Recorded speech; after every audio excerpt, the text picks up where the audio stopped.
personas autorizadas por el deudor para pagar y el accipiense, el acreedor o cualquiera de las personas autorizadas por este para recibir. Entonces, estas partes, sea el solvens o sea el accipiense, sea el acreedor o sea el deudor, deben tener capacidad en quien paga. Es decir, que sea el dueño de la cosa con la que paga o autorizado por el dueño para pagar con ella. Pues yo no puedo pagar con lo de los demás si no tengo autorización del titular del derecho sobre la cosa que estoy pagando. Entonces, por favor, Natalia, leemos, si es tan amable, el artículo 1630.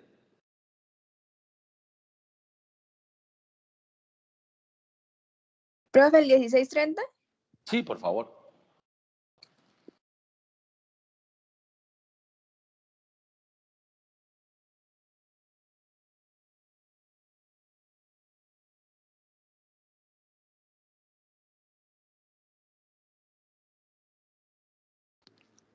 Códigos, bueno, pago por terceros.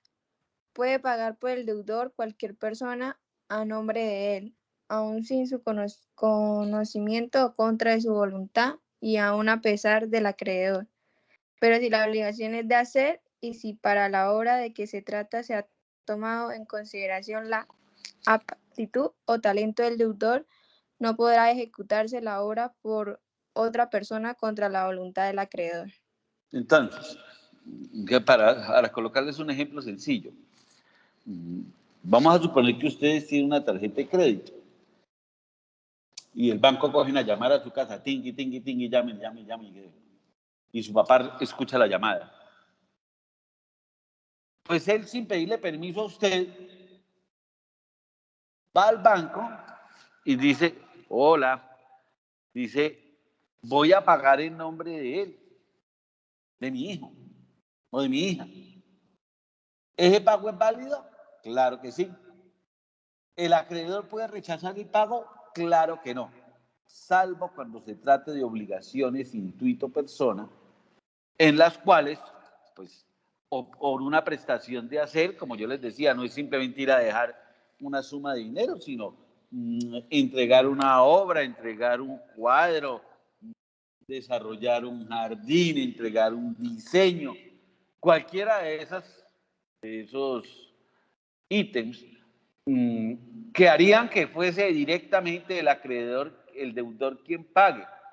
Y si el acreedor acepta que un tercero pague o que un tercero ejecute, pues solamente en esos eventos el pago será válido.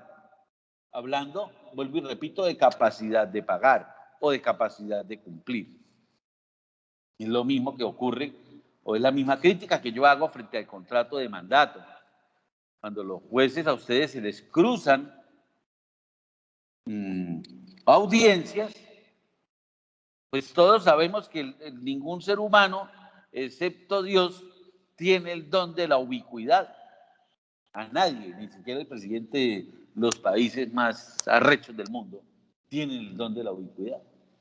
Entonces los jueces, en un acto que me parece un despropósito de acto jurídico, ellos le dicen, si se le cruzan las audiencias, yo como juez no puedo someterme a su agenda, usted se somete a la mía. Entonces no le aplazo, porque aplazar una audiencia hoy en el Poder Judicial significa aplazar 6, 7 o hasta más meses el proceso. Entonces no le aplazo y busque usted un apoderado sustituto. Entonces, si yo miro eso frente a lo que dice el artículo 1630 que leía la doctora Natalia, le pregunto, doctora Natalia, para usted, ese cumplimiento de la obligación que asista a la audiencia a una persona diferente a la que usted contrató como abogado, ¿en qué queda la norma del 1630 en el inciso segundo?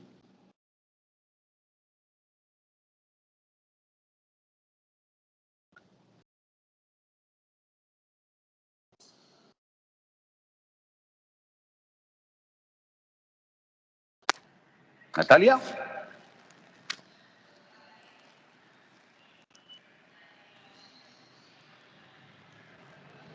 Natalia.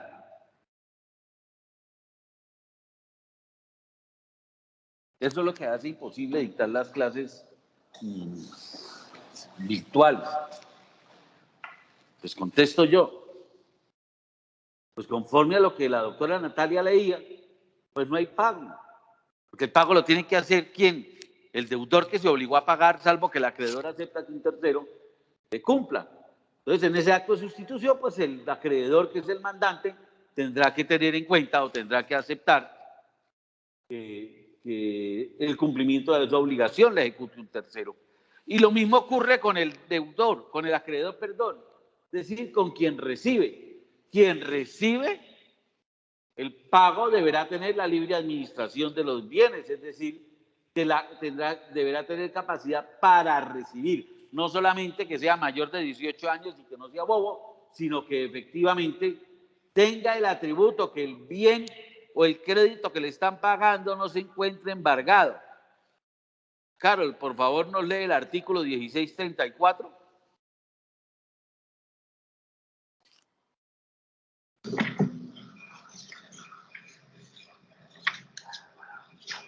Sí, señor. Ya lo estoy buscando. 1634. Persona a quien se paga. Para que el pago sea válido, debe hacerse o al acreedor mismo, bajo cuyo nombre se entiendan todos los que se hayan sucedido en el crédito, aún a título singular, o a la persona que la ley o el juez autoricen a recibir por él, a la persona diputada por el acreedor para el cobro. El pago hecho de buena fe a la persona que estaba entonces en posesión del crédito es válido, aunque después aparezca que el crédito no le pertenecía. Ok, entonces fíjese que esa libre administración, esa titularidad de la creencia, pues también debe estar en cabeza del acreedor para que usted, el deudor, le pague efectivamente a quien tiene el derecho a recibir. Y frente a la forma de pago para que sea válida, vamos a leer el 1627, que aquí en mi lista seguiría Cristian. Por favor, Cristian, nos ayuda con el 1627, si es tan amable.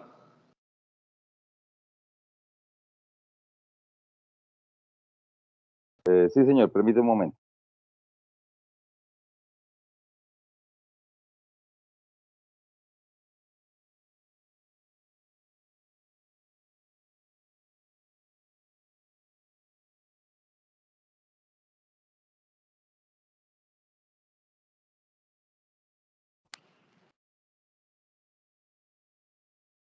¿1637? 27. Qué pena. 27 dice. Dice, pago en conformidad con el tenor de la obligación.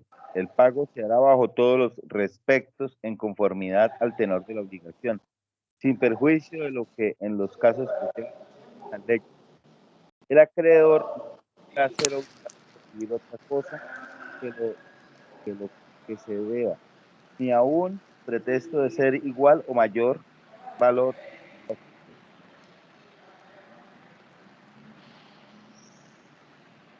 ¿Escucharon?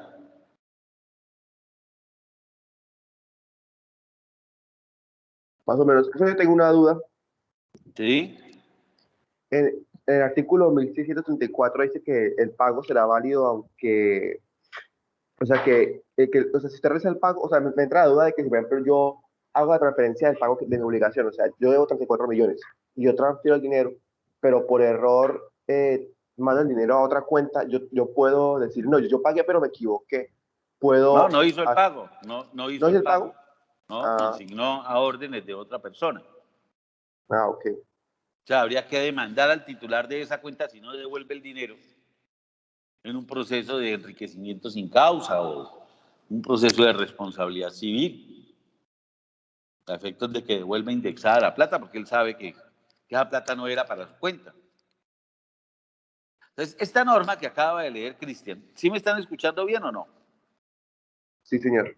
Ok. Sí, señor. Esta norma que acaba de leer Cristian es la más importante de todo el código. Ustedes tienen que marcarla no sé con qué colores, porque es de una claridad absoluta. Esto parece que fuera dictándole la clase a un prekinder, como dijo el profesor Bello cuando seguramente redactó esa norma.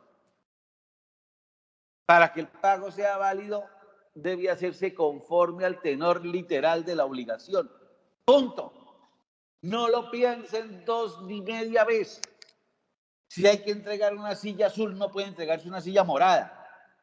Si hay que pagar en efectivo, no puede pagar con cheque, no puede pagar con transferencia si es de contado. Si es con transferencia, pues no puede dejar la plata en la portería del edificio del acreedor, así la deje 20 días antes del vencimiento de la obligación. Y yo no puedo obligar al acreedor a que me reciba algo distinto de lo que me comprometí a pagarle. Si tengo que entregar efectivo, es efectivo, no marranos, vacas ni caballos. Así alguien diga, uy, no, pero hermano, mejor inversión que le paguen con una vaca. Pues ahí dice que me tiene que pagar en efectivo. Y si no me paga en efectivo y yo le recibo una vaca, pues no hay pago. Hay una figura distinta de extinguir la obligación, que sería la dación en pago. Dar algo diferente a lo que me comprometí a dar con la autorización del acreedor.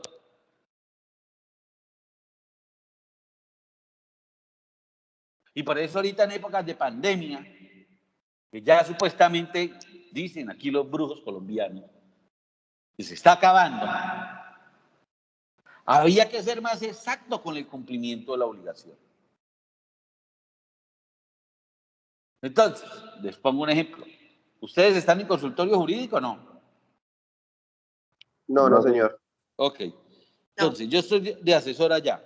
Primero me dijeron, atienda virtual.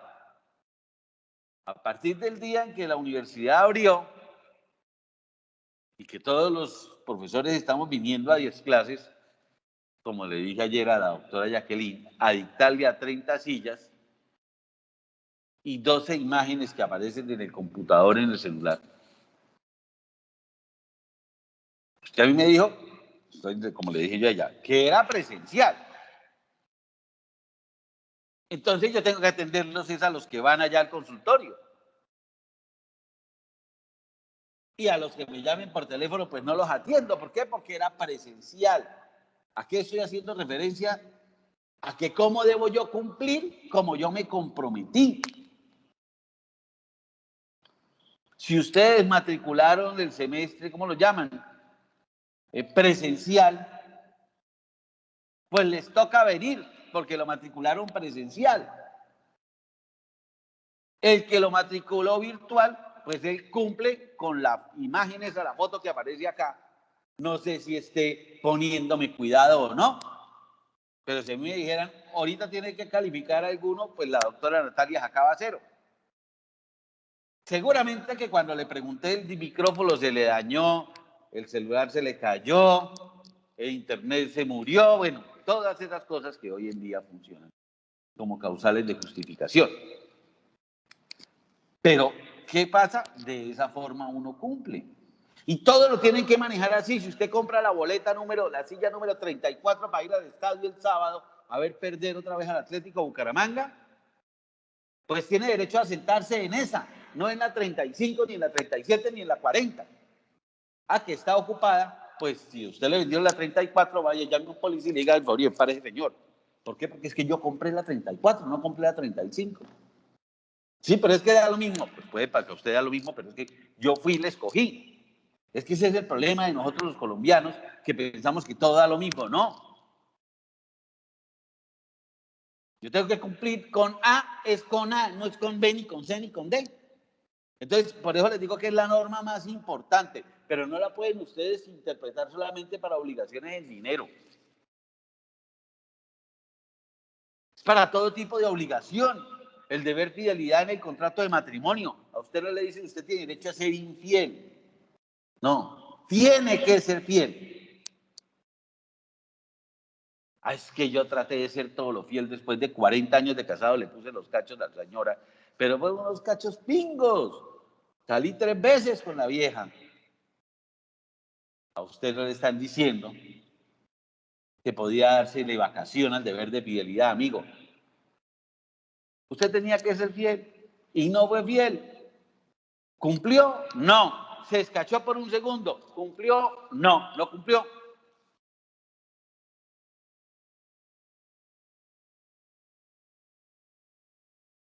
Profesor Francis, ¿usted cumplió con la clase de ayer? No, no cumplí. Y por eso cuando me llamaron ayer, yo la verdad es que soy muy malo para estar diciendo mentiras. Ella me dijo, doctor, ¿usted vino a la clase? No, no fui. ¿Pero por qué? Ah, por esto.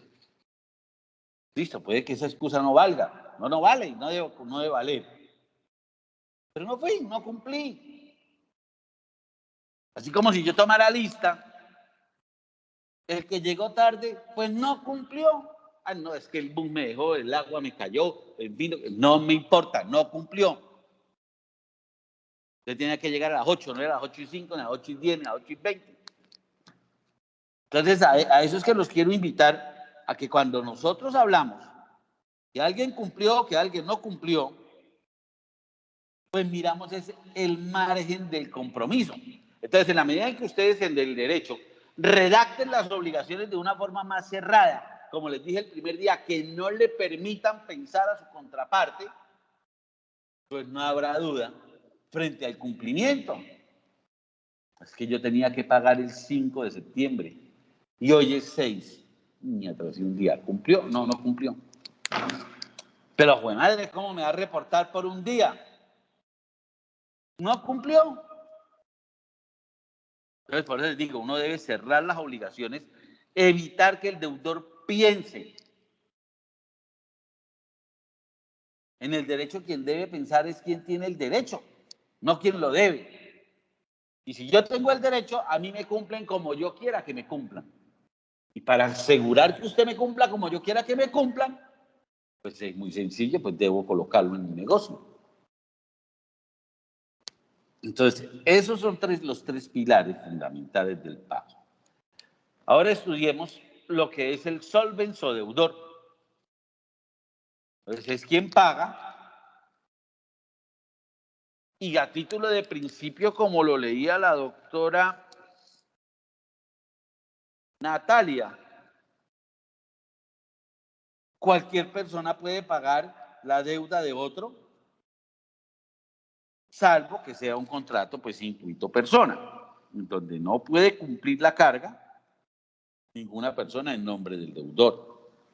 Por eso esos contratos intuito persona, la muerte es una causal de extinción de la obligación, cosa que no ocurre en ninguna otra obligación. ¿Qué pasa? La deuda se hereda. Ese pensamiento que tienen las personas, pero lo tienen por ser las personas que yo llamo del común, de que muerto el deudor, muerta la deuda, no, ese es el mundo de ellos, el mundo jurídico. Muerto el deudor, la deuda se transfiere a los herederos del deudor para que paguen. Lógicamente, pagarán con lo que reciban de la herencia, porque no era una deuda de ellos. Ese es el principio. Por eso es que el derecho es tan bonito, porque nunca se les olvide, doctores, quien tiene el conocimiento maneja el mundo. Así de sencillo. El mundo no lo manejan los ignorantes, lo manejarán un ratico. Entonces, ¿quién puede pagar por el deudor? Pues el deudor mismo, el representante legal o convencional del deudor. Representante legal si es una persona jurídica, representante convencional en virtud del contrato del mandato. Por eso cuando ustedes estudien el semestre entrante en el derecho de los contratos del mandato, van a ver cómo el profesor les va a explicar que el mandatario puede pagar las deudas del mandante con la plata de crédito que está cobrando, pero porque la ley lo autoriza. El tercero con interés en pagar, su papá o su mamá, que dice, yo no quiero que a mi hijo lo embarguen porque ese maula vive aquí y las sillas, las mesas, las neveras, los televisores, los computadores y las lámparas que van a sacar son las mías. Ese es un tercero que tiene interés y pago. Los herederos del deudor, en la proporción que les explicaba, los legatarios, que es aquellas personas a quien por testamento el deudor les deje el encargo de pagar una obligación, lógicamente, con dinero del propio deudor. Los garantes del deudor, entonces cuando hay codeudores solidarios o codeudores conjuntos, que ustedes ya saben a qué estoy haciendo referencia, puede ese tercero que está garantizando el compromiso obligacional pagar y luego ya miraremos cómo opera ese pago por subrogación. Por ahora, simplemente que sepan que ese tercero que garantiza la obligación tiene derecho a pagar en nombre del deudor. Y el comprador de un inmueble hipotecado. La hipoteca no saca los bienes del comercio.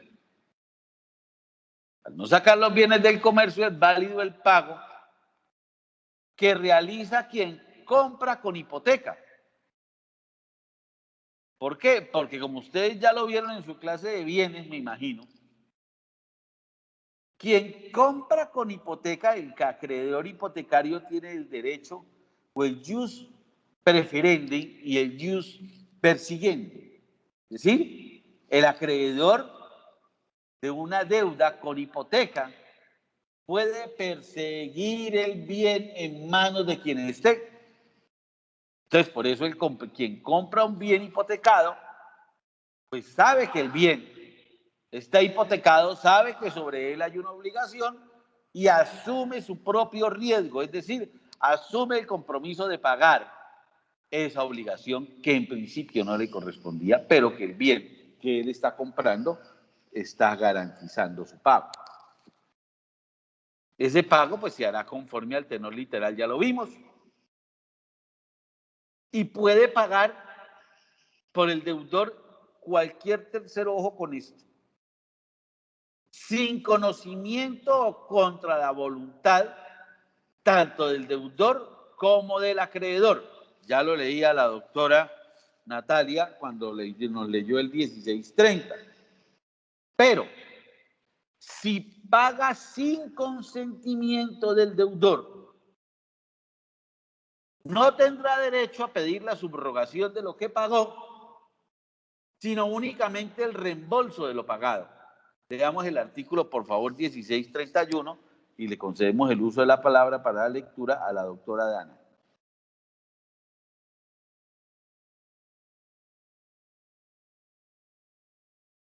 Doctora Dana, ¿está ahí? 1631. Sí, señor. Sí, por favor. Ya, un momentico.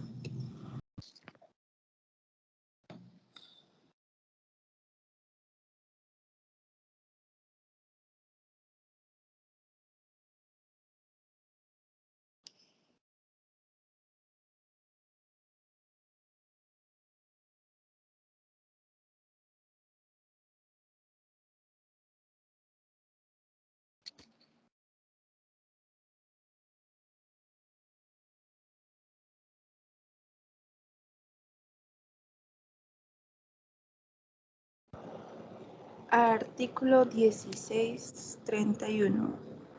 Pago sin consentimiento del deudor. El que paga sin el consentimiento del deudor no tendrá acción sino para que éste le reembolse lo pagado, y no se entenderá subrogado por la ley en el lugar y derechos del acreedor, ni podrá compeler al acreedor que le subrogue. Entonces, quien paga sin el consentimiento del deudor, pues no tiene derecho a nada y no podrá obligar a nada distinto a que probando el pago, el deudor le reembolse lo que pagó.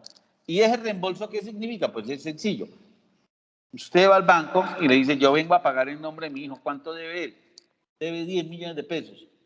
Debemos la obligación en 7 y se los traigo ya.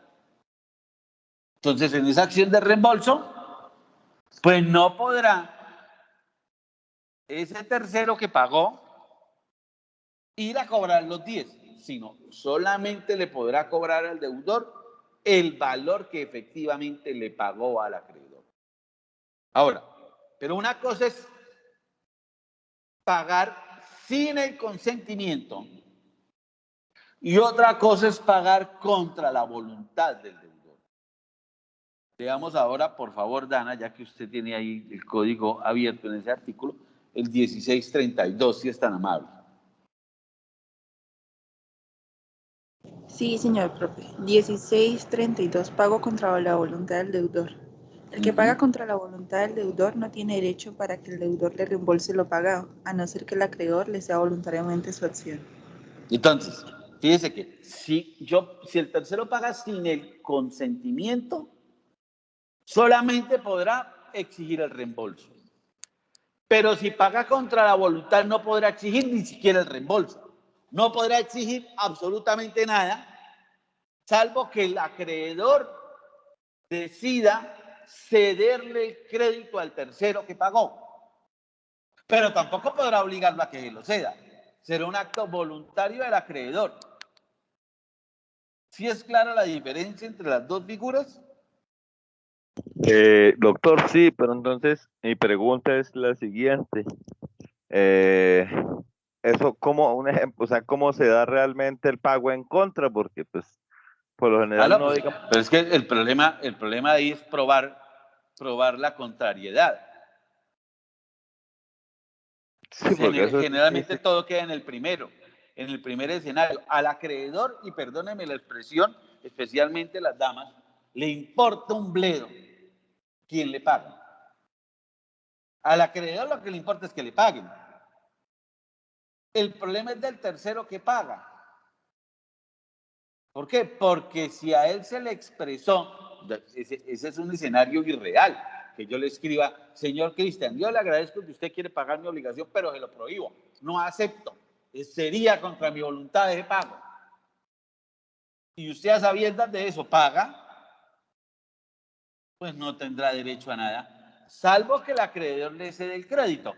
Pero ¿quién va a ser tan supremamente maulas de ir a pagar y no le va a decir al acreedor, yo le pago, pero usted o me subroga o me cede el crédito? De lo contrario, no le pago, porque a cuenta de que, bueno, salvo que usted se hubiera ganado pues el baloto y diga, voy a regalar un poco de plata acá a un poco de gente que ni conozco. Pero de lo contrario, ningún acreedor va a ser, como le digo, tan maulas de pagar una obligación o regalarla. Por eso siempre coloco el ejemplo del papá. Porque el papá que hace eso, no le importa que el hijo le reembolse el dinero. Lo hace como un acto de buena voluntad. Y de golpe ustedes, si ya son papás, lo entenderán. Pero sí son hijos y ustedes saben que si le han pedido plata prestada a su papá, su pobre papá perdió la platica, porque muy seguramente nada le firmaron ustedes y muy seguramente ustedes no tienen la intención de pagarlo. Entonces, lo que usted dice, Cristian, es cierto. El escenario, si es usted el que me está preguntando, porque no alcancé a mirar quién me estaba preguntando, qué pena. Sí, era yo. Ajá. El escenario del pago contra la voluntad, pues es muy raro encontrarlo. Sin embargo, uno podría redactarlo. Entonces, por ejemplo, si usted firma un contrato, usted puede colocar ahí que en ese contrato que usted o el acreedor no podrá emitir el pago que no provenga del deudor, punto. Ahí quedó expresada que el pago que haga un tercero es contra su voluntad. Pero el resto, la verdad, uno no ha visto ese caso. Doctor, una pregunta. ¿Esa subrogación es única exclusivamente es como para cambiar para que el que paga se vuelva acreedor? Claro, es eso. Es eso. En virtud del pago con subrogación, quien paga se vuelve acreedor. Ah, ok. Pero eso pues lo miraremos luego porque eso trae toda una norma dedicada al pago por consignación, vea, al pago con subrogación. Ahora, el 1633 es una norma importante porque habla que el pago es válido si quien paga es dueño de la cosa con la que paga. ¿Pero puedo yo pagar con las cosas de un tercero? Claro que sí, siempre y cuando se obtenga el consentimiento del tercero o el dueño de la cosa, dice el 1633 numeral primero.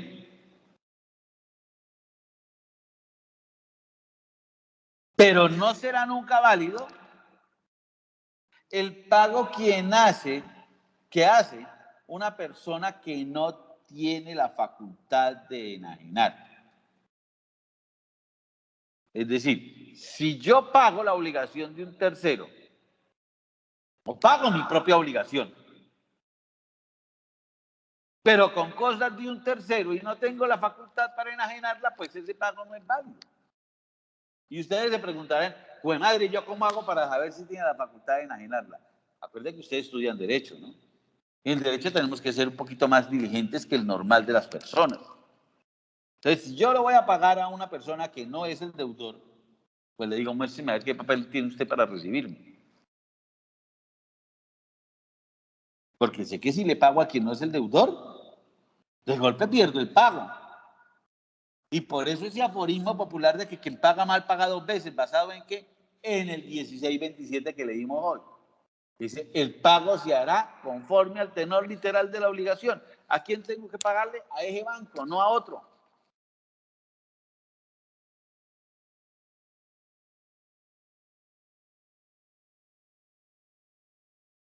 Ahora, y por eso el 1668, que ese no lo van a leer todavía, simplemente pues mi anticipo, dice que quien paga la deuda ajena con consentimiento del deudor se subroga por ministerio de la ley.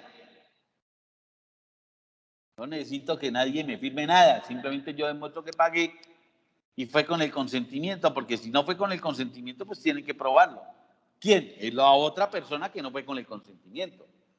Entonces, quien paga una obligación con el consentimiento se subroga por ministerio del 1668 del Código Civil.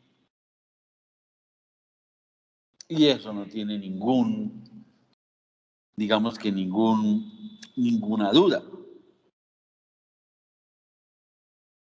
Y el tercero, que paga con mandato expreso del deudor, pues no está pagando en nombre propio, sino está pagando en nombre del deudor, y de esta forma se extingue por completo la obligación. ¿Hay alguna pregunta frente al pago respecto del deudor, doctores?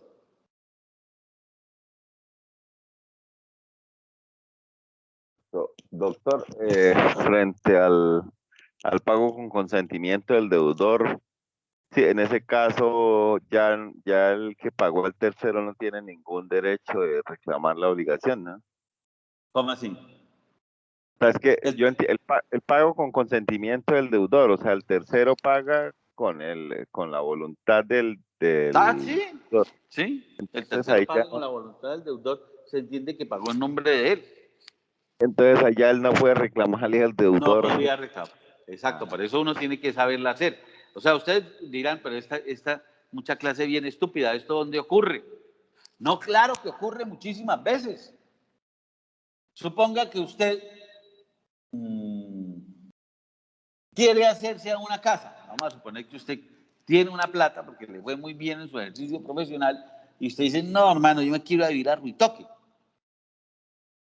Digamos que en Ruitoque, que es un barrio bonito, todos los que viven, no todos los que viven son solventes. Es como un chiste flojo que yo siempre he hecho en la clase. Todos los que vemos a veces en Mercedes-Benz no tienen ni para una llanta. Porque hoy sacar un carro es un acto de estupidez. Usted en cualquier concesionario le sueltan un carro de 200, 150 millones de pesos pagando 10. Entonces, digamos que si uno hiciera un estudio de la gente que vivía allá, pues no todo el mundo tiene los recursos para haber comprado o para haber o no tener deuda por esa casa. Entonces, ¿yo qué puedo hacer? Yo voy y miro. Digo, hijo de madre, mire, Bancolombia va a rematar un predio en Ruitoque, voy a ir a mirarlo, pim, pim, pim, voy y lo miro, y hago el análisis, ¿qué es mejor para Bancolombia? ¿Que yo participe en el remate o que yo le pague directamente a Bancolombia? Entonces, ¿qué es lo que hago? Voy y le pago a Bancolombia, me subrogo en los derechos de Bancolombia y me vengo y me hago parte en el ejecutivo donde Bancolombia está demandando y está el portal de rematar. Opción 1. Opción 2. Pago a Bancolombia y me quedo con el inmueble. Y se acabó. Eso es una forma de hacerlo. Y se da muchísimas veces. Ahí es donde hay negocios buenos, pero hay que tener liquidez. Bueno, preguntas. Ninguna, bueno. Ahora, frente al acreedor, el accipiens pues es quien recibe. Cualquier persona puede recibir el nombre del acreedor, siempre que tenga capacidad y tenga la libre administración de sus bienes y lógicamente esté autorizado por el acreedor para el pago, porque si le pagan, repito, a quien no es el acreedor, pagan mal, y el que paga mal, como en el caso que nos proponía, que yo ya me tengo que ir aprendiendo los nombres de ustedes, así sea para el día que los va a rajar. Yo, profe, Juan Diego. Me ubico ya, Juan Diego. Sí. Es que Juan Diego, como tienes el escudo de Colombia al revés, en el cosito este, entonces por eso es que ya sé quién es que me habla. Entonces, como Juan Diego me preguntaba, si va y le consignan en una cuenta distinta de la que es el acreedor, pues hágase, Juan Diego, la siguiente pregunta. ¿Pagó o no pagó? Pues como usted, pues no pagó porque pagó, pero pagó a otra persona. Como usted decía, Exacto. que paga mal, paga 2 veces. Exacto, eso es así de sencillo. Ya en unos años o en un mes, usted me podrá dar una respuesta más estructurada y decirme, no, es que el que pagó mal, pues no pagó conforme al tenor literal de la obligación, no hubo pago. No hubo pago. Y al final del semestre usted me dirá, si yo vuelvo y le hago la misma pregunta, usted me dirá, profesor, ese pago es inoponible al verdadero acreedor. Exacto.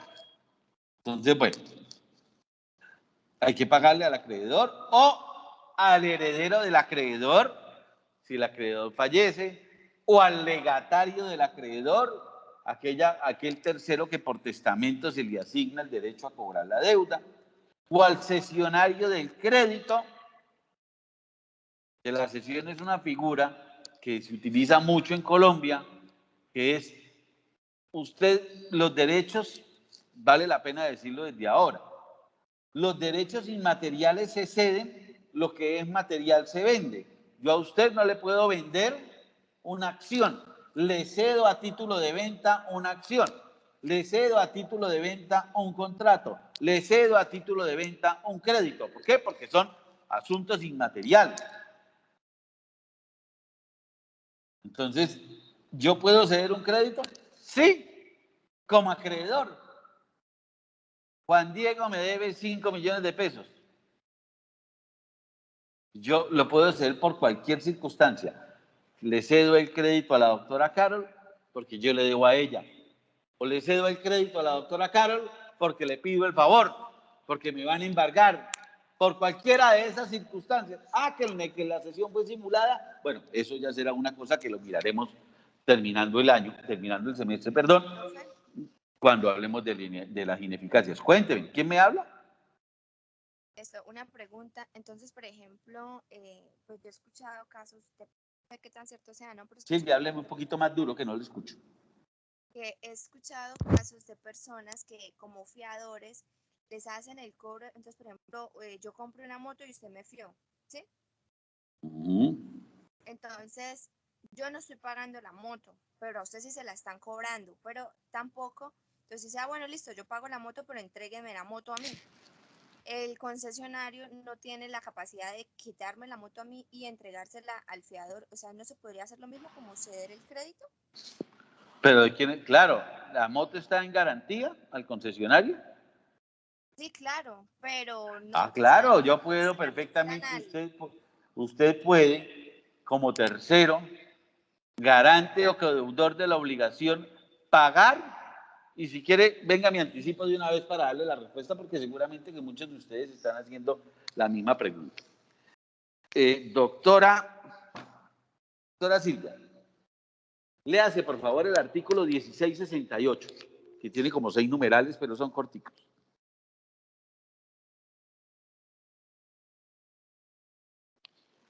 Ya, estoy buscando.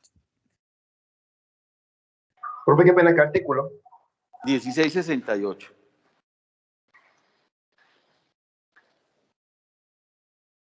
Dice, subrogación legal. Se efectúa la subrogación por el Ministerio de la Ley y aún contra la voluntad del acreedor, en todos los casos señalados por las leyes y especialmente a beneficio. Primero, del acreedor que paga a otro acreedor de mejor derecho en razón de un privilegio o hipoteca. Segundo, del que habiendo comprado un inmueble es obligado a pagar a los acreedores a quienes el inmueble está hipotecado. Tercero, del que paga una deuda a que se haya obligado solidaria o subsidiariamente. Ahí está. Entonces, si usted me dice que está garantizando la obligación frente al concesionario de la moto y la moto está en prenda en favor del concesionario, si usted paga, se subroga por ministerio de la ley en virtud del 1668, numeral tercero, porque usted es codeudor solidario del titular de la moto. Entonces, usted entra a asumir la posición del concesionario.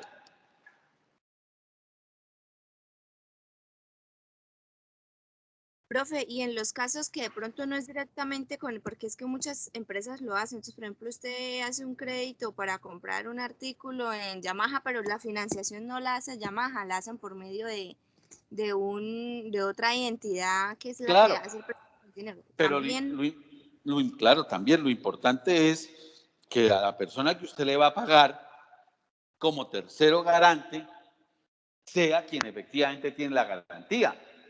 A Yamaha ya le pagaron la moto. Entonces la garantía la tiene, qué sé yo, Financiera La Mata.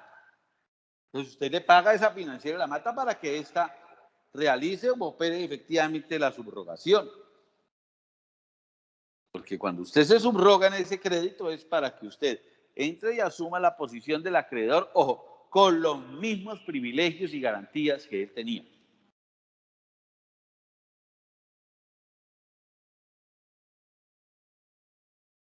¿Sí es claro? sí señor. Ok. Entonces íbamos en el... Bueno, ¿quién más puede recibir por el acreedor?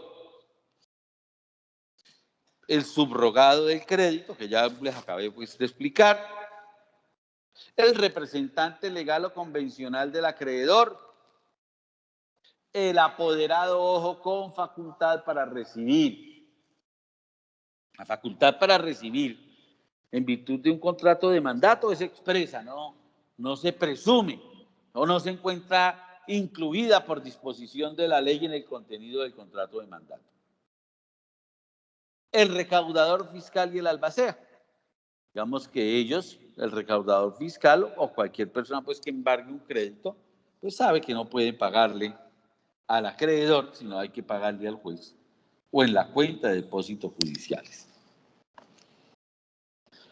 Entonces, si llegamos ¿cómo se llama? A título como a concluyendo un poquito lo que estamos hablando, entonces, el pago se le hará al acreedor o a aquel autorizado por él para recibir conforme al 1634 que acabamos de leer.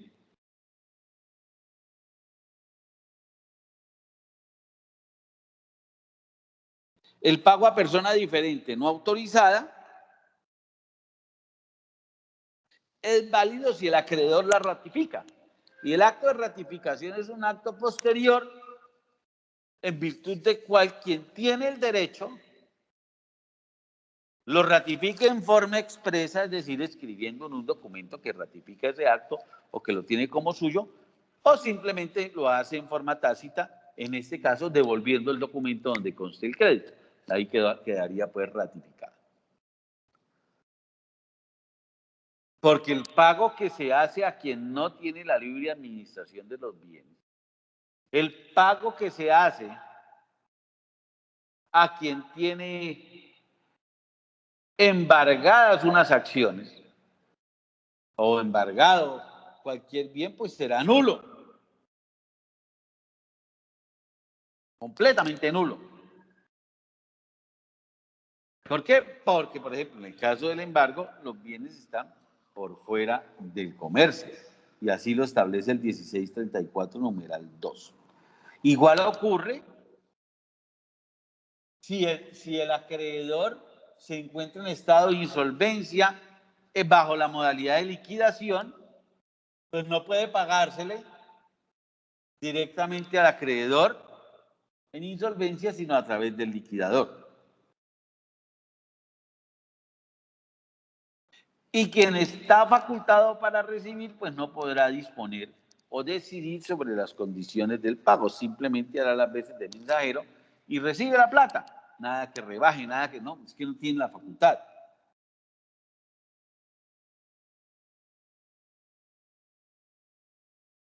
¿Es claro, doctores?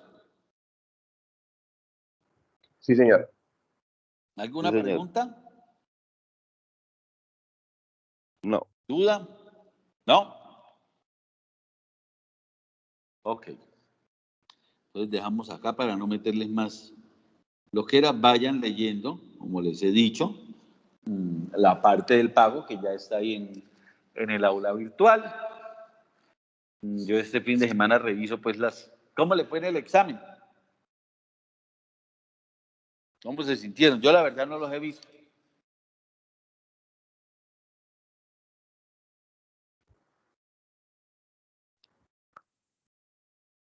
Pues, profe, pues yo creo que me fue bien. Vamos a ver. Yo estaba fácil, esa zona no tenía mucha ciencia. Me alegro que les haya pues ido bien. Ok, doctores, entonces si Dios quiere nos vemos el próximo lunes. Que tengan una buena semana, un buen resto de semana.